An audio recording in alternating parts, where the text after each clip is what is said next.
Deciding who you'd like to be most often starts with leaving the parts of you you no longer want to carry around. So reminisce. Think back. Examine. Because you didn't just arrive at today. This moment is the result of thousands upon thousands of steps and conversations and decisions. Our lives are sculpted like ocean shores, one wave, one gust of wind at a time. And sure, there were certainly events that expedited the process. But the point is, holistically, landscapes take time to materialize, as did this one. But you're not confined to this moment. In fact, you, in and of itself, is an idea. You is a story that incorporates the things you used to do, places you used to go, people you used to know. You is not right now. You is how you summarize the path that created right now. But you can change, because you will always mean what you decide it does.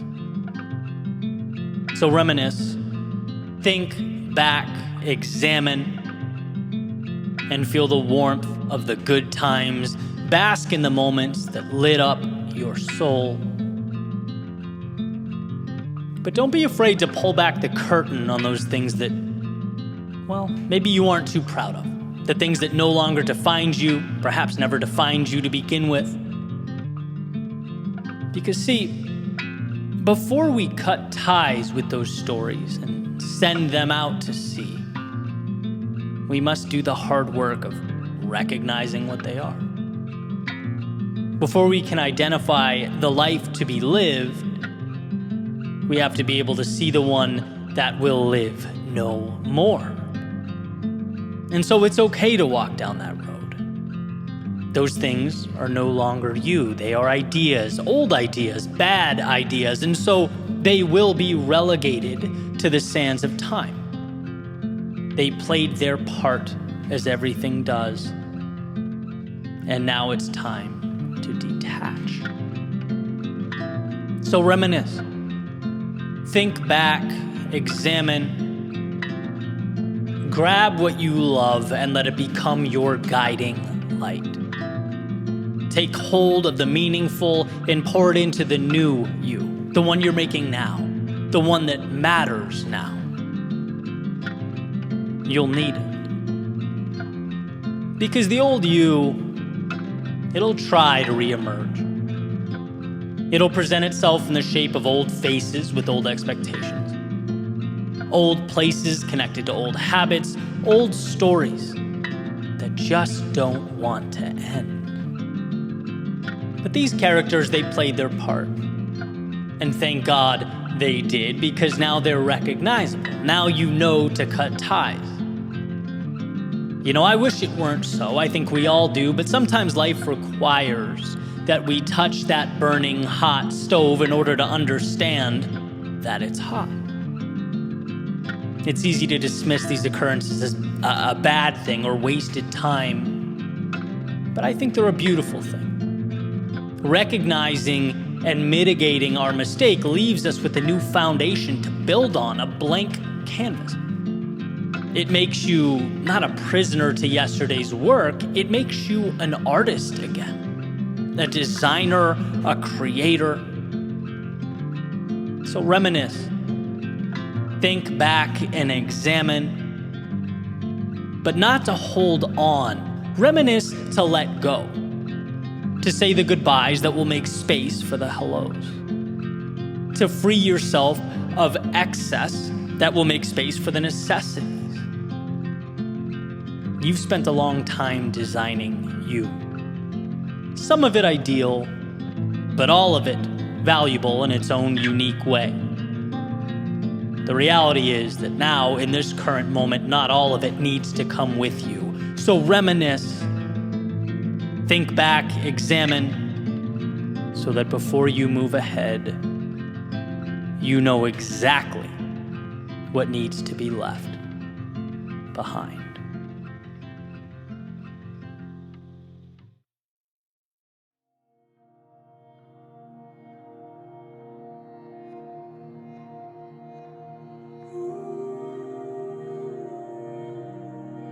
That thing that gives you butterflies, that lights you up, that world you see when you close your eyes, chase that with all of your soul. Chase it.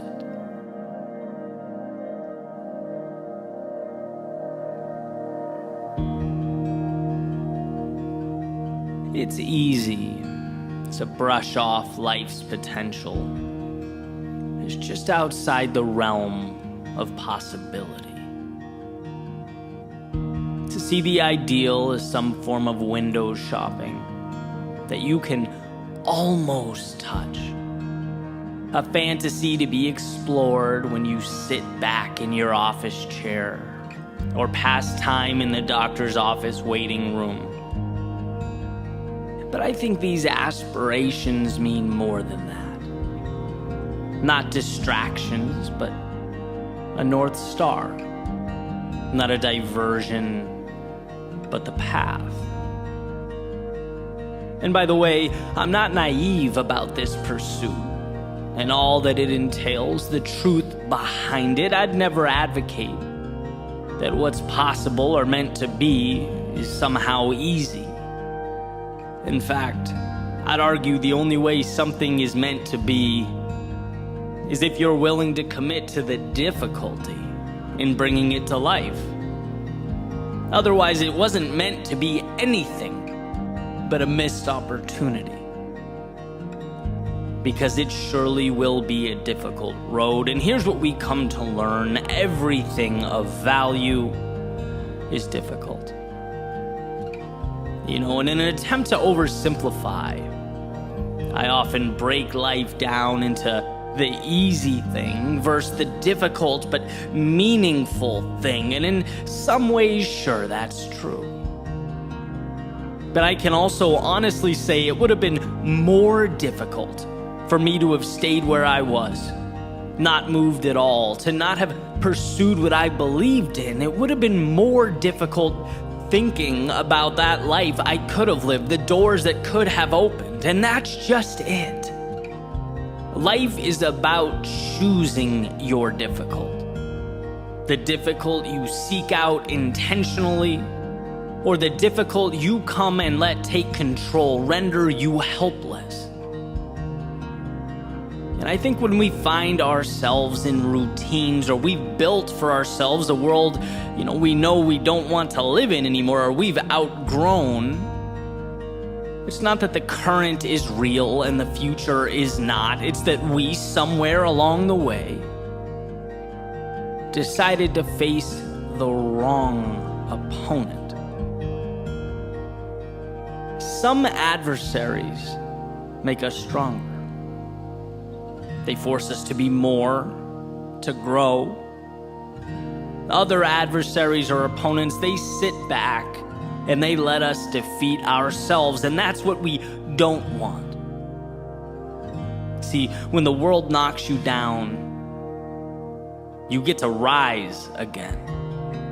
Wiser, tougher, stronger. But when you keep yourself down, well, there's nothing to be gained from that. Those two opponents, they are not the same.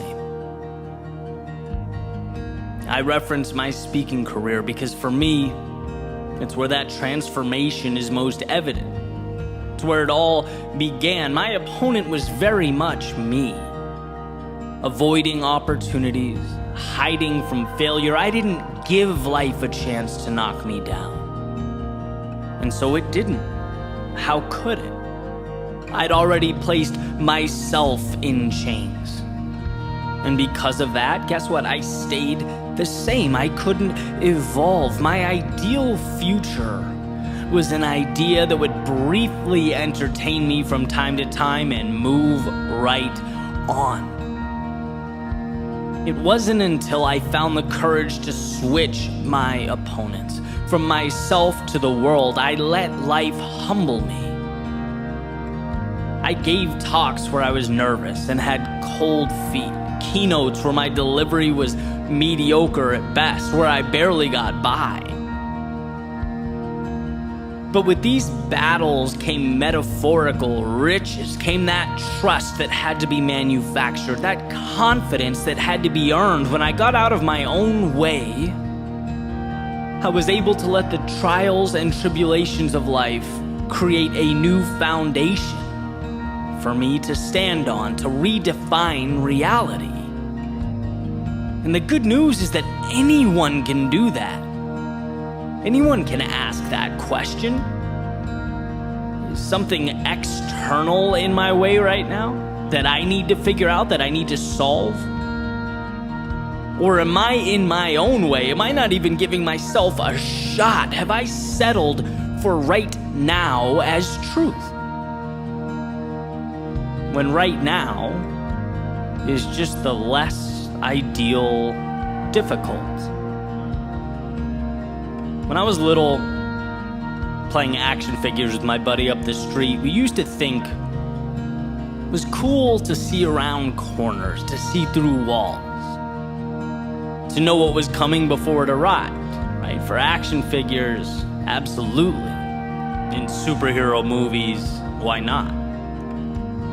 But in the journey through life, you don't need to see around corners. In fact, it's counterproductive because it is the interaction with the unknown that matters. It's adjusting amidst life's uncertainty that comes to make you who you are, transforms you and your reality.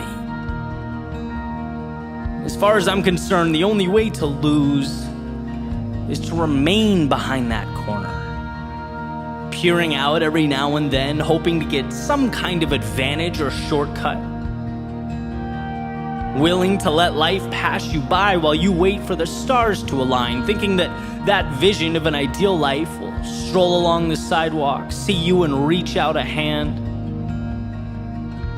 That wait will be a long one, unproductive and difficult, more difficult than trusting yourself to face whatever lurks around that corner. So remember that who you are is built, and every time you do something a little bit scary or unsettling, every time you wander a step or two outside of your comfort zone, the reward is not just the short-term triumph you feel as you leapfrog that obstacle and carry on. No, you are investing in a new you, a new reality. You're investing in something changing before your very eyes, putting a little marble in a jar that is your potential, and you can't see it, not now. No one's going to announce it to you. You might not even realize or understand until you look back years down the road. But those little acts of courage, they matter more than you know. They're not trivial, and they are certainly not insignificant. When that movie plays in your head, and you think to yourself, I wish, or if only, and the delta between that image and the reality on the ground disappoints you, gives you a little knot in your stomach or dissatisfaction that floats around in your thoughts, remember that that feeling is transferable. That difficult can be exchanged for one that actually changes things. You can get off the merry-go-round and towards a new North Star. Difficult, yes, but we've seen the goal is not to avoid difficult. It's to pick the difficult that will transform your life. It's to find meaning in a world that, if you do not pay attention, will paint your landscape with routine and obligation. And today can certainly be a continuation of that script. A box that's checked, a calendar square with an X. Or it can be the beginning of something that gives you butterflies. that lights you up, that brings you one step closer to the world you see when you close your eyes.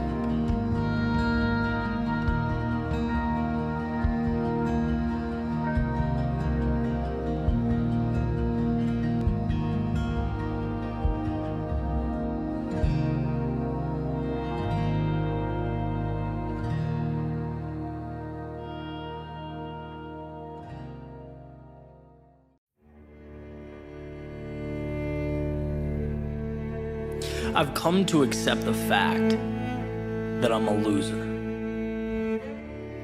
And the more people say otherwise, the more I prove over and over again that it's just who I am. Stuck in my ways, an outsider, outcast, out of my mind, loser. See, it started with my old identity. Who I used to be, yeah, I lost that. Then I lost those people that made me feel small, the ones holding me back. Bye. Would the streak continue? You bet. Lost that need to please others. Hey, turns out I know what's best for me better than they do. Lost the things being done out of obligation and not purpose. Lost the wrong metrics I was using to measure success. Gone. Lost my way so that I might find something better. That was hard. Thought I might lose my mind, but I found it. Just lost my old way of thinking, and hey, that's a win. Lost yesterday, found tomorrow. Lost scarcity, but found abundance. I lost too the people who were more talented, better skilled, the ones who outclassed me fine. Showed me what it took to win.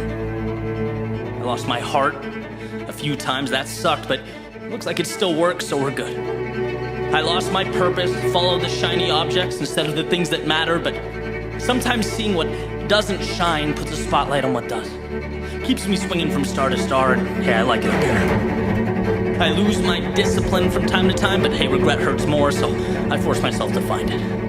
As I write this out, speak it into existence, I'm losing track of time, all is forgotten. But I think that's how it should be. I hope I lose more tomorrow. Yeah, I lose a lot. Thank God.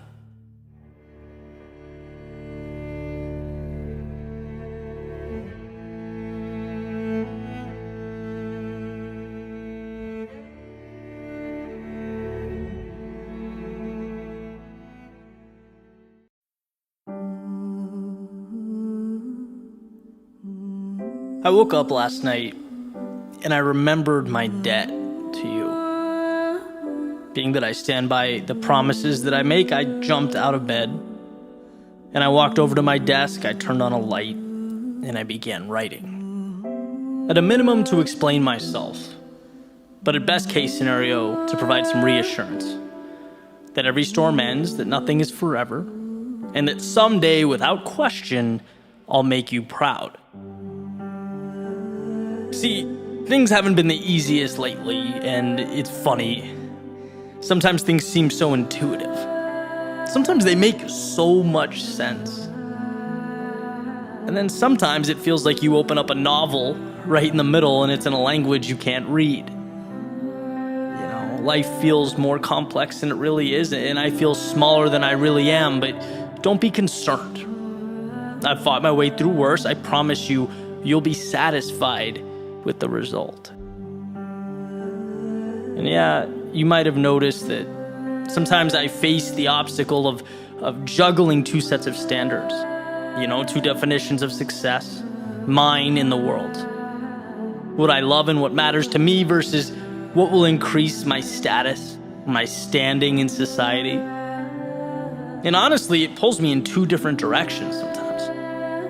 Makes me think back to years past and that discomfort I've experienced, you know, standing on an empty foundation. But believing someday something meaningful would stand there. Realizing that when you put your head down and when you block out the noise, you can finally hear the most powerful voice of all, your own. That's why you take L's in the short term, to acquire meaning in the long term. I've found that courage before, and I'll find it again any second now. don't you worry. And sure, you might have seen that every once in a while I forget about life's abundance. I just do. I know it's true, but it feels sometimes like the world pushes me to forget. I start comparing myself to other people, and I start thinking about what I could lose, what people might say, about what could go wrong. And it's like, sure, I know I'm the gatekeeper to my own mind. I understand that. In fact, I cherish the idea. But I guess sometimes doubt catches that gatekeeper napping and slips through. I always catch him eventually, though. I've had doubts before, and really all I did was keep moving by them. Kind of like that time I went snorkeling in Key Largo. You had to make your way through this jellyfish field to see an underwater statue. My first thought was, this is crazy. But then you move in and you realize they just exist. They don't have control or an agenda. And if you find the courage, they become meaningless. You can float right by them. So don't worry, I'll swim through and you'll see me on the other end. And I will catch that view. Not for Facebook or for Instagram. Because in a way I owe it to myself and I owe it to you. I didn't make these promises to run when things got challenging. I made them because they meant something. And yeah, from the outside in, things are not perfect. I get that. I understand.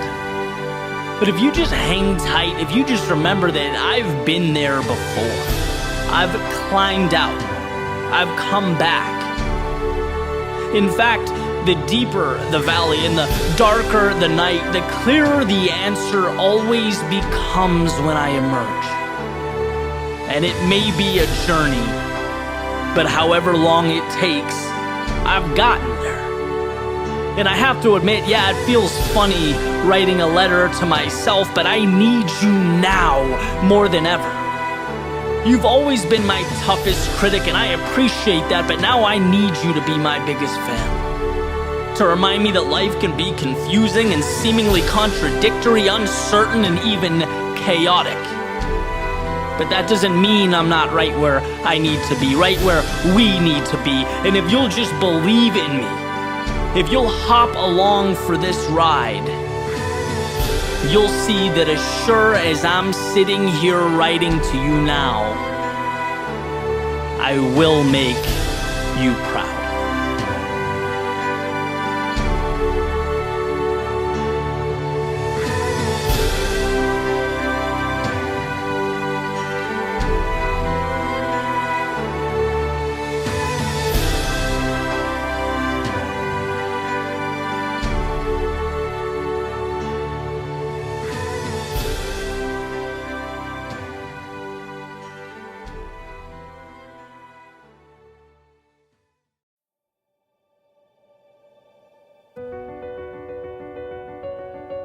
When the water rises, it's sink or swim. We pick up certain truths as we make our way through life, realizations, little awakenings, patterns that allow us to map the things around us so that we can navigate this crazy place. And here's one such realization for my own journey.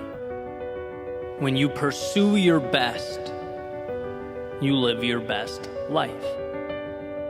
Your best is a North Star to guide you, a bar, line, or benchmark that's always moving, a reminder that you can always do more and be more. A reminder that life tomorrow can always be different than life today. To pursue your best, in my opinion, is synonymous with capturing all that is good in this world. Capitalizing on potential is to utilize those resources in need of an architect. That pen in need of a poet, brush in need of a painter, story in need of a writer, or populace in need of a leader.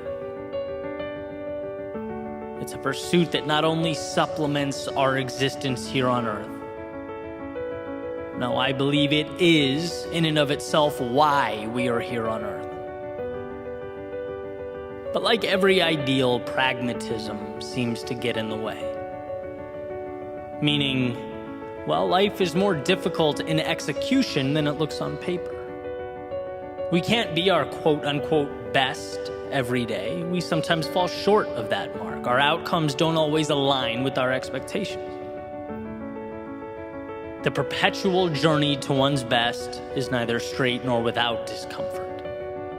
It's more like the navigating of a new world without a map or compass, a world that we're by default ill-equipped to take on when we begin. And I believe that 99% of success is reliant upon the willingness to move into that great unknown and allowing adversity to shape us. But that remaining 1% is a little bit different. That 1% is when we see what we've never seen, do what we've never done. It's uncovering our best in those moments we feel our worst.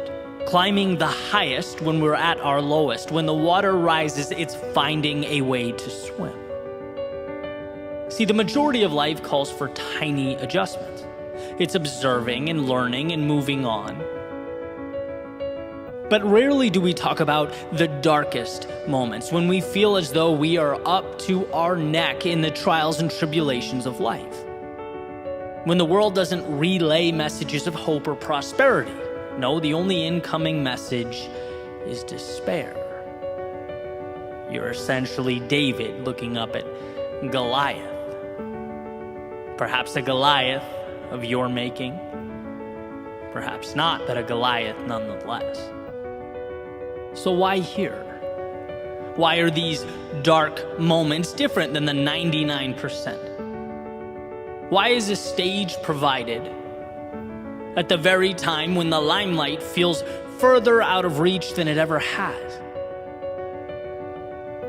Because this moment is when you prove to yourself who you are. You think you've dug deep in the past? You think you've given your all back then?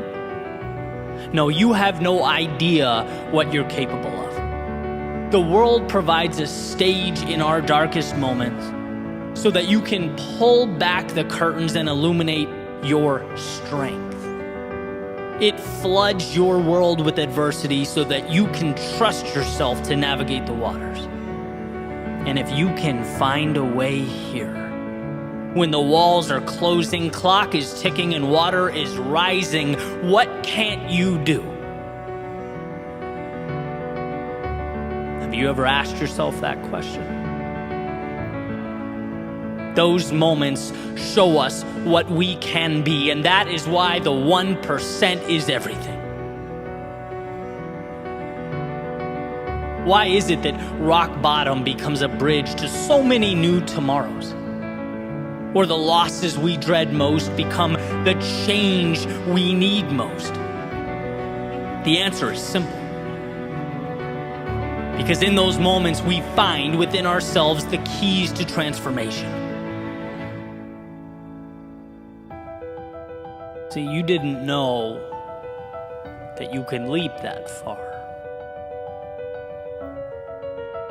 And you didn't know because you've never been pushed so close to the edge, running at so fast a speed.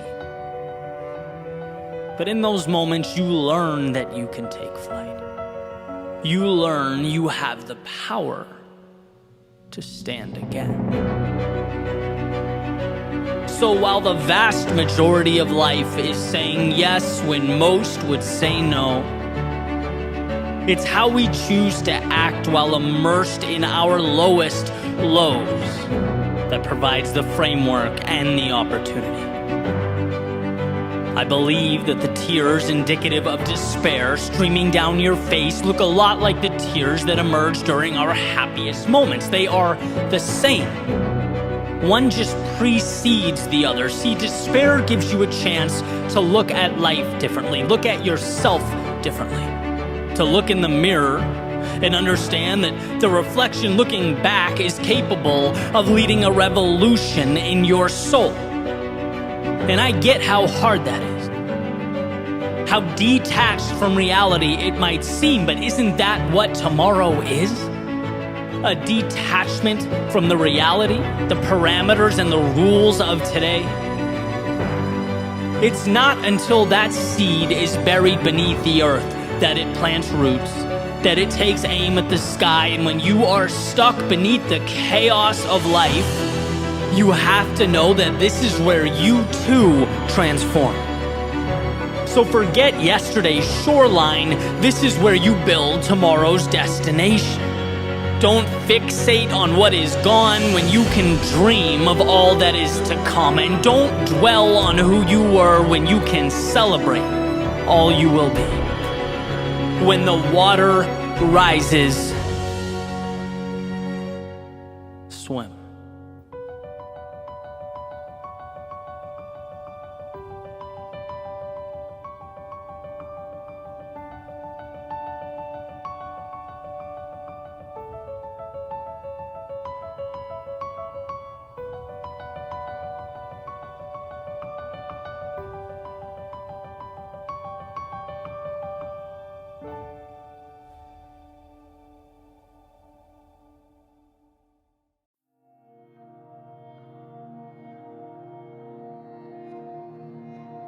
What if the so-called detours in our lives weren't detours at all? What if they were the way? And all that time spent worrying, analyzing, critiquing was nothing more than an inability to realize the perfection of the moment, the greatness that, completely oblivious to us, we've stumbled upon.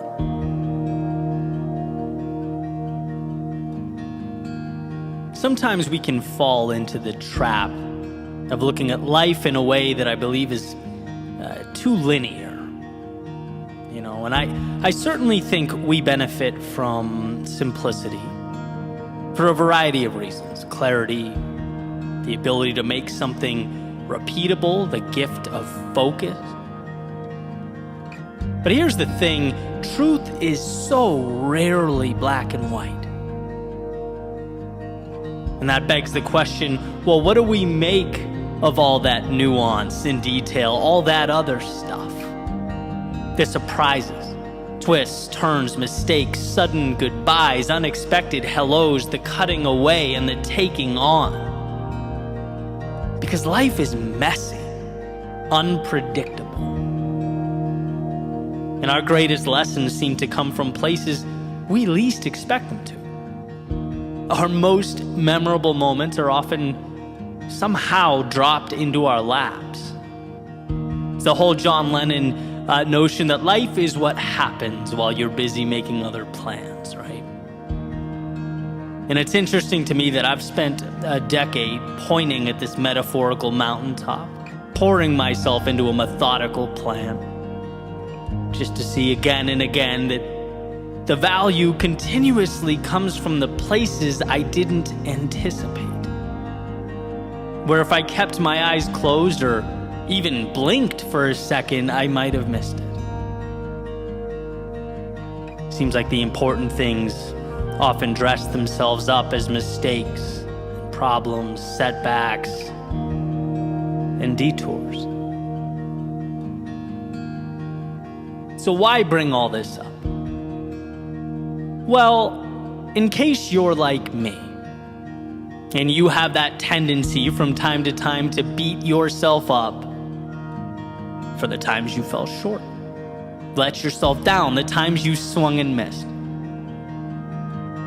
For anyone who thinks a deviation from the original path is in some way a failure, my goal is to remind you that these things, every single one of them, they all come together to make you, you. And the more days I collect, the more I realize they are not only part of the chapter, but integral to the storyline. They're the character development. See, somewhere, at some point along the way, you'll have situations that change, things that come and go, relationships that fall apart. Forever things that ended up being rather temporary. And that animal brain will tell you that, this was somehow a total loss, that your days were wasted, your time was stolen. It won't highlight for you how much you actually learned, or that point in time gave life to the next thing, which became the next, which opened the door to the next, that it was all part of this critical evolution. The thoughts you think, wisdom you now hold, none of that is ever realized without you having taken the path you took. And so I ask, was that a detour? Or was that you being exactly where you needed to be? Then there will be ideas.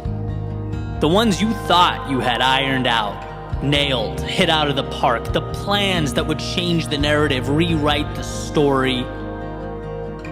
But ultimately, time just wouldn't allow them to live up to that potential. And they'll fade away and leave you no choice but to pick yourself up and move on. And your pride, your emotions will absorb all that and tell you, hey, it was all for naught.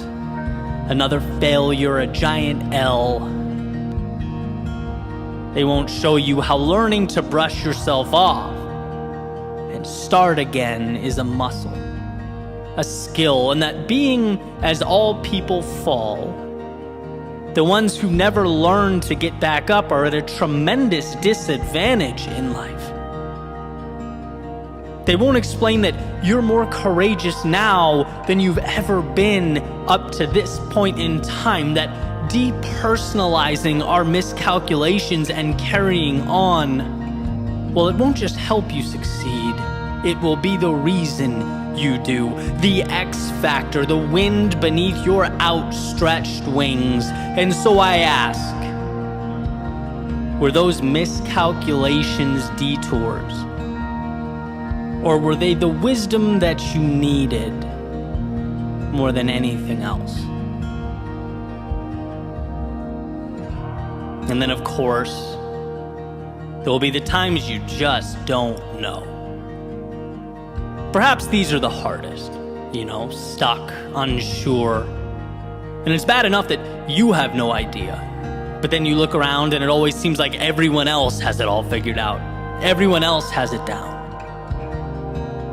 At least that's the message, our brains like to create. You're alone in this. This is all you. It doesn't tell you that in reality, no one knows exactly where they're going or what they're doing. And the ones who think they do are very often redirected, and for good reason, as is the entire point of this message. Right? It doesn't tell you that you don't find yourself until you get lost. That life is not some predetermined checklist or series of qualifications, it's an adventure where some corners are turned only for you to realize that the contents just around the bend aren't what you wanted. And some bridges are crossed only for you to see that maybe you were wrong about what you thought was important. And that, contrary to how you might originally feel, is a beautiful thing. The times you're unsure reminds you to keep your eyes open, to enjoy what's around you, capture the value, explore the vastness of a world that will eventually offer up all the pieces required to build what you need. And so I ask, was being unsure a detour? Or the necessary starting point to live a life true to yourself? Perhaps we've been looking at this whole thing the wrong way, a little too black and white. What if what we need to do is, while in pursuit of whatever it is we're pursuing, give ourselves a little more love, a little more understanding, because one cannot be their own greatest critic if they forget to also be their own biggest fan. The two are inextricably linked, making it not okay to be so caught up in the former that one forgets the latter. Life is messy. So forgive yourself when your plans, from time to time, mimic the pulse of the very world we are trying so desperately to navigate. Be there for yourself.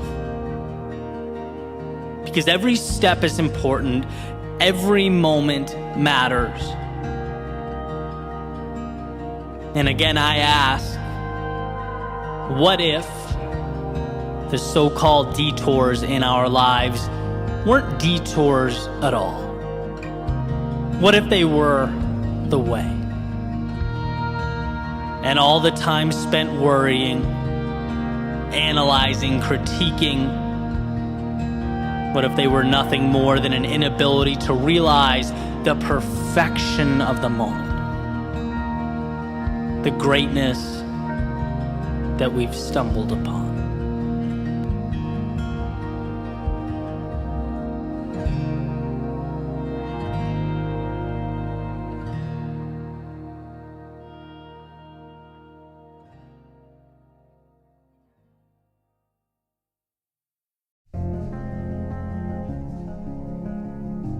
Sometimes it's what we don't say that echoes the loudest.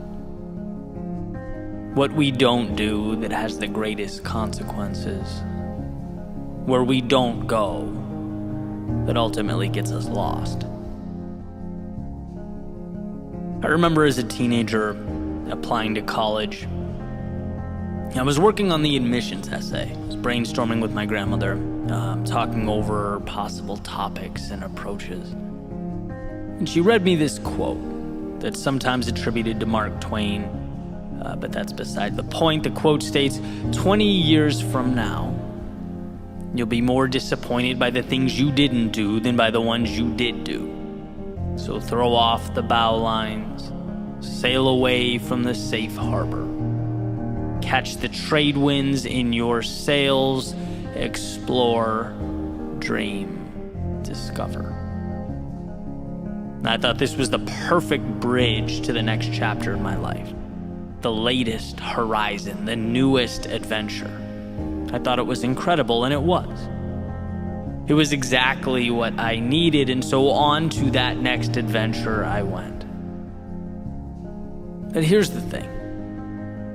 As life unfolded, this equation somehow transformed from exploration and dreaming and discovery into the question, well, what am I supposed to do? Somehow, without my paying attention, life turned into a checklist, a question I couldn't get wrong, a test I needed to make sure I didn't fail. It's amazing how quickly we forget the infinite breadth of life because we're focusing on the dotted line before us, the one we're supposed to walk. Sometimes we're so fixated on what the expectation is that we don't ask ourselves where these expectations are coming from. Who is so significant and wise that they know what's best for you to a greater extent than you do? See how that's an important question, and also one you can lose in your periphery as you follow that dotted line before you. When you have a destination in mind, hopes, dreams, ambitions, well, that's an adventure. When someone else has a destination in mind for you, whether this authority is imaginary or not, that's obedience.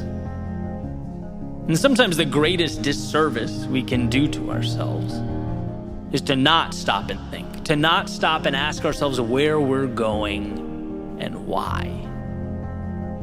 Do you remember when you were a child and you got into trouble, right? Sometimes you'd get sent to your room. And for me, this was agony.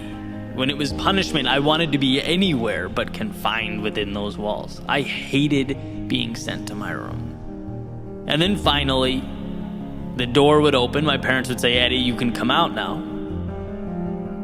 I'd go outside, play basketball for a little bit, and then oftentimes I'd find myself right back in my room. Happy, playing with my toys, whatever I was doing, not a care in the world. And it's like, what changed? Nothing but the context. Same me, same room, same toys, same whatever I was doing. It was, however, no longer a punishment. And I think this realization is worth exploring.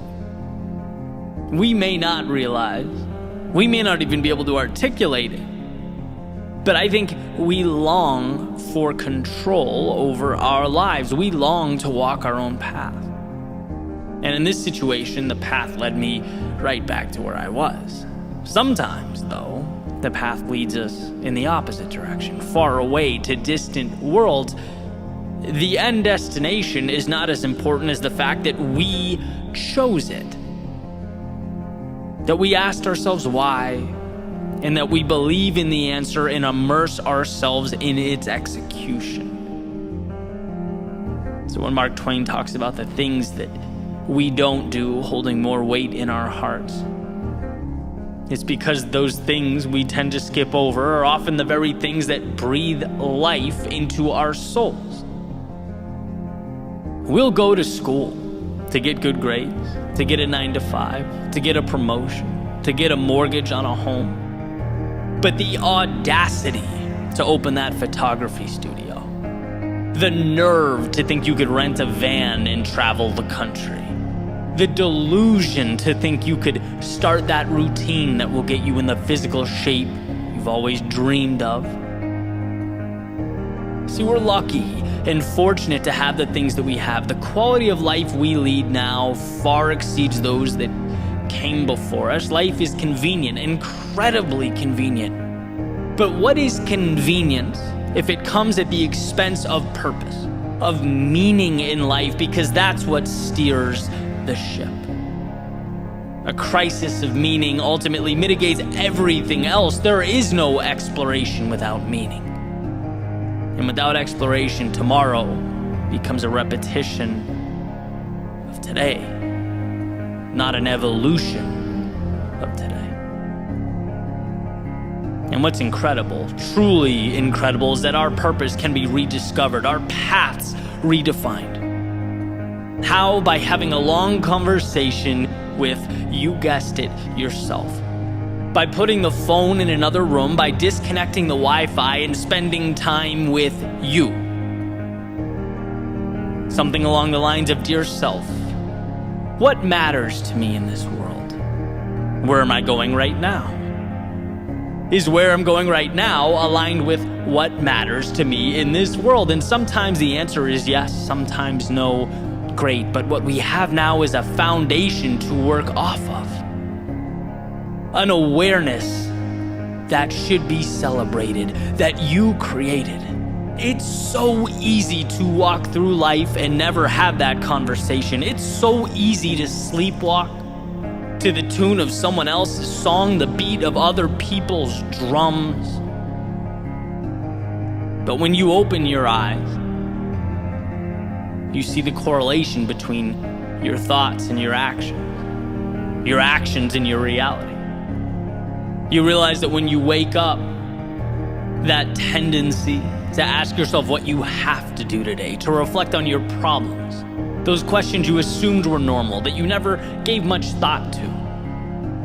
Well, now you'll see you can dismantle that notion. Now you'll see that if you can ask yourself what you have to do, you can just as easily ask yourself what you want to do, what you get to do, what life is inviting you to do.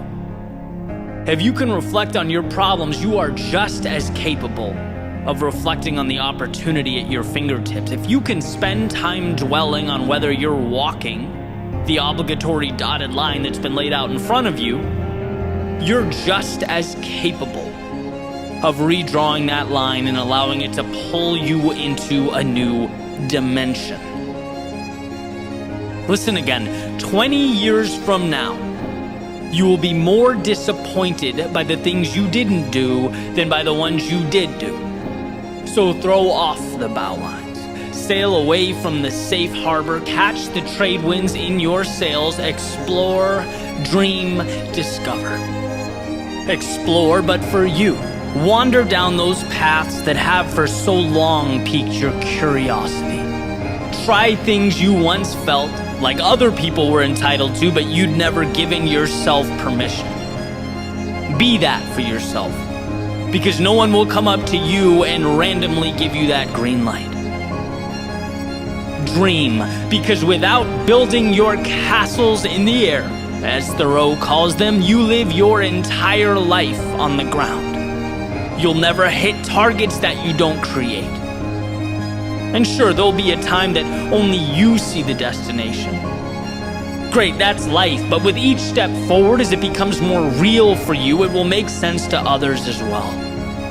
Trust each step like it is in and of itself a miracle.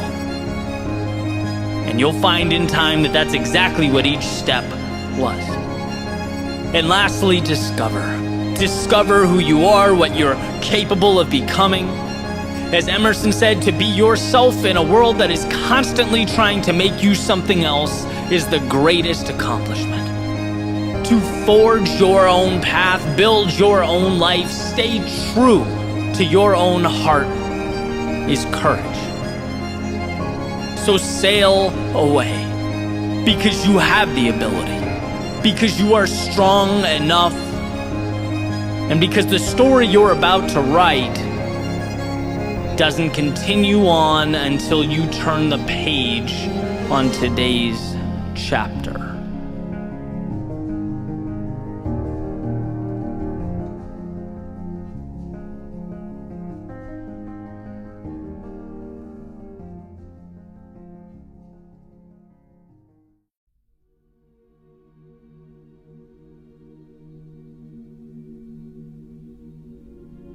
It's not about what happens to you. No one escapes adversity. No one lives free of discomfort or misfortune or struggle. No, it will always be about what you do with what happens to you. In other words, it's not the event, it's the response. Not the obstacle, but the ability to navigate around it. Not the wave, but the ability to ride its momentum to something greater. It is not what happens to you, it is what you do about what happens to you. The famous Roman emperor and Stoic philosopher Marcus Aurelius said, "You have power over your mind, not outside events. Realize this, and you will find strength." And I think this realization comes down to the fact that there is always a way. Buried underneath it all, something powerful to leverage. But getting to the value calls for a rewiring. A change in the questions that we ask. Not, how could this happen to me? But, how can I be better tomorrow than I am now because of what happened to me?